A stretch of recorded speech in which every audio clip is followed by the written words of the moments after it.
Hello, everybody. Happy Friday, and welcome to my Zen Den. I'm so glad that you could join me tonight. My name is Mandy Van Havermont, and I am an independent demonstrator with Stampin' Up! From Gray Eagle, Minnesota. And I have one last Christmas card for you. I was actually, you know me, I'm not super fussy. I don't like doing a lot of cutting, and I love the looks of die cutting, but when I have to make a lot of cards, it gets to be a lot, right? So was playing around last night because I had to make some Christmas cards, and I remembered I haven't made a pinwheel card in so long, and I love pinwheel cards. So I started making some pinwheel cards, and I thought, you know what? I'm going to show you guys how to do this because they are super simple and they are super wow cards. So I'm going to flip the camera around and we are going to get stamping. If I can find the button, there it is. All right. So a pinwheel card, I've made these before on a live, and there's one right there. That's actually what we're going to be making tonight. Super, like, I told somebody once, and they're like, I cannot make that card. I'm like, you are going to impress yourself. They look fancy, but they are not bad at all. They are so pretty. And this one, I've got just a little bit of detailing down here. I don't know if you can see it in the light. I added a little bit of, scoring down here. So this is what we're going to be making. The stamp set that I'm going to be using is Holly Jolly. It is this stamp set right here, and I literally used this stamp set because I wanted a sentiment that would fit nicely right down there. I just like the shape of it. And this actually has a really good inside sentiment also. You can use any stamp set that you'd like. You can really use any designer series paper as long as you've got a little bit of a contrast. So let's get cracking with our stuff here. What we're going to need is, like I said, it's pretty simple. We're going to need a piece of 11 by 4 1/4 basic white paper. And I'm using the thick basic white. You can use regular basic white, that's just fine. And we're going to score it a few different times. So we're going to score it right down the middle at 5 1/2. And then we're going to do a little bit of scoring at the end, just to add a little bit of interest to the white card panel. And then I've got 2 pieces of cherry cobbler that are both 3 by 3 squares. And then this, the paper that I'm using is Elegant Pines Designer Series paper, and I'm using it because it's got some really nice contrast to it. You don't need to use paper from the same pack. You don't need to use anything spectacular. Use what you got. This is a great way to use up scraps. So we're going to cut 8 1 3/8 squares. So this is an 1 3/8 inch strip of Designer Series paper. I'm literally going to take my my cutter, my trimmer, Stampin' Trimmer. I can so do this, I'm telling you. 1 3/8 squares. So I'm just going to cut 8 squares. And guess what? You can get exactly 8 squares out of a 12-inch piece. So we're just going to trim those off. 1 3/8, 4, 5, 6, 7, and 8. There we go. All right. And while I've got my trimmer out, I'm going to put my scoring blade or my cutting blade way down at the bottom because I don't want to use that. I want to use my gray scoring blade. I'm going to line it up. By the way, I was using my markers on this side, my ruler on this side. The trimmer is really great because it has a 1 1/2 inch ruler on this side, and it has the big all the way out to, let's see here, 17 inches out on this side. I very rarely open that arm up. But so I was using this side to cut my, if you didn't notice. So now I'm going to switch over to this side, 5 1/2. And now I'm going to go back to this side just because that's how I roll. And I'm going to score it at 1, 1 1/8, and 1 1/4. So here we go. And I'm using thick, so we're going to give it a really good, healthy score. So there's 1. I'm going to move it just a little bit, 1 1/8 and 1 1/4.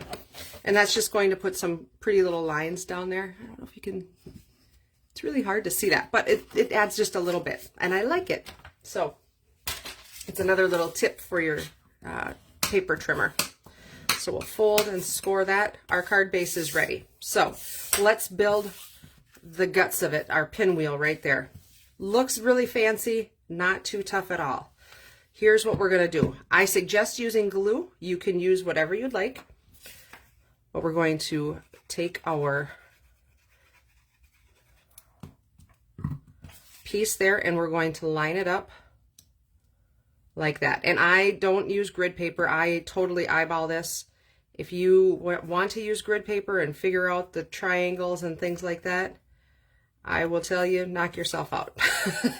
I don't roll like that. That's just not how I roll. So, and if you wanted to, I'm sure you could make an X here and an X here and then do it the opposite, line up your lines and things like that. I don't do that. So how we're going to start our pinwheel, we've got our 8 squares here, right?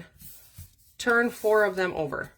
So you're looking at them like this, okay? And we're going to start with one piece. And what I'm going to do is I'm going to put just a little bit of glue in one corner of it because I want my first square that I put on, I want that bottom to be loose so we can go in and tuck it at the end.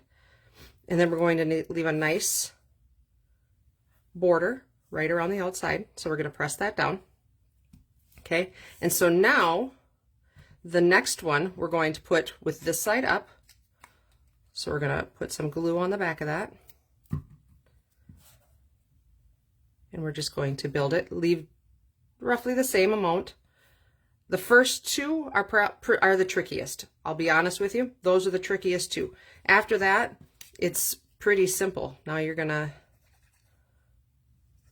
don't put too much glue on though, because you're going to ooze out and then you're going to have oozing problems. So now you're going to kind of line it up again. You're going to line it up here and leave roughly the same border on the edge.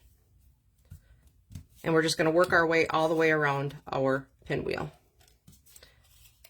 And once you make your first one of these, it's going to get easier and easier and easier. And these are great for any, this does not have to be a Christmas card, right? This could be a winter birthday card. This would be a great winter birthday card. Keep that in mind. If you have just some great winter paper, great winter birthday card, sympathy card, anything, just depends on what your sentiment is totally whatever card you can make this. And I love cards like that. And that's where I was at last night. I just needed to make a few more and I didn't want to pull out a lot of stuff. And I thought, oh, a pinwheel card, it's been forever. So that's where we went, and that's where the inspiration came from. I love them. I just think they're so fun. And they're kind of similar to a quilt card, right? Our quilt cards are always so much fun.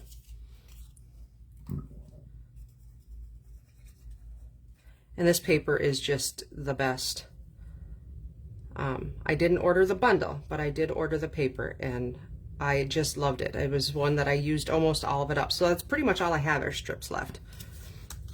All right, so now, remember when we started, we didn't tack this down all the way. We just tacked it down part way. And there was a reason behind that. That's so we can lift this up and get behind it.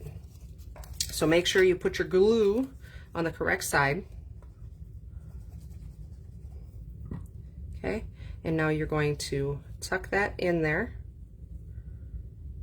like so, lining up that edge, lining up that edge. Just like that. And you've got a little spot in the middle. We're going to cover that up too.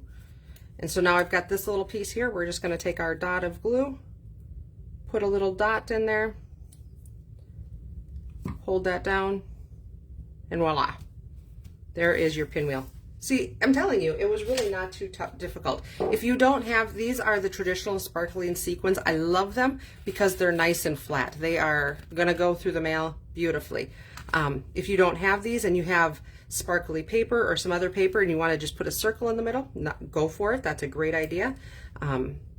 Just cover up that center where your pieces all meet.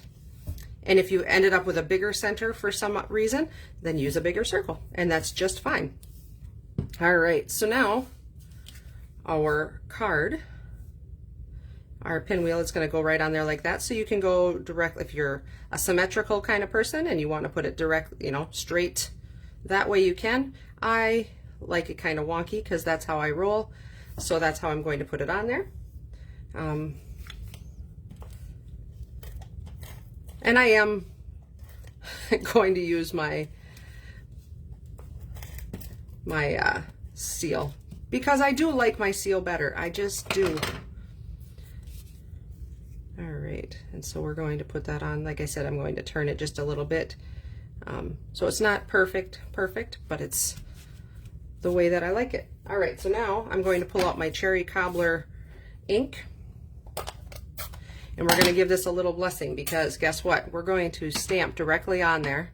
It's a pretty, like I said, it's a pretty simple card. So some tips to make it sure that you have a great stamping experience, you don't have any lines. If you're using a Stampin' Up! Pad, make sure you're only tapping. You're not pressing too hard, because that's going to make it so you don't get ink on your block. It's going to make it so you don't get ink on the outside of your stamp. That's going to be tip number one. And then just press directly straight down and straight up. Beautiful.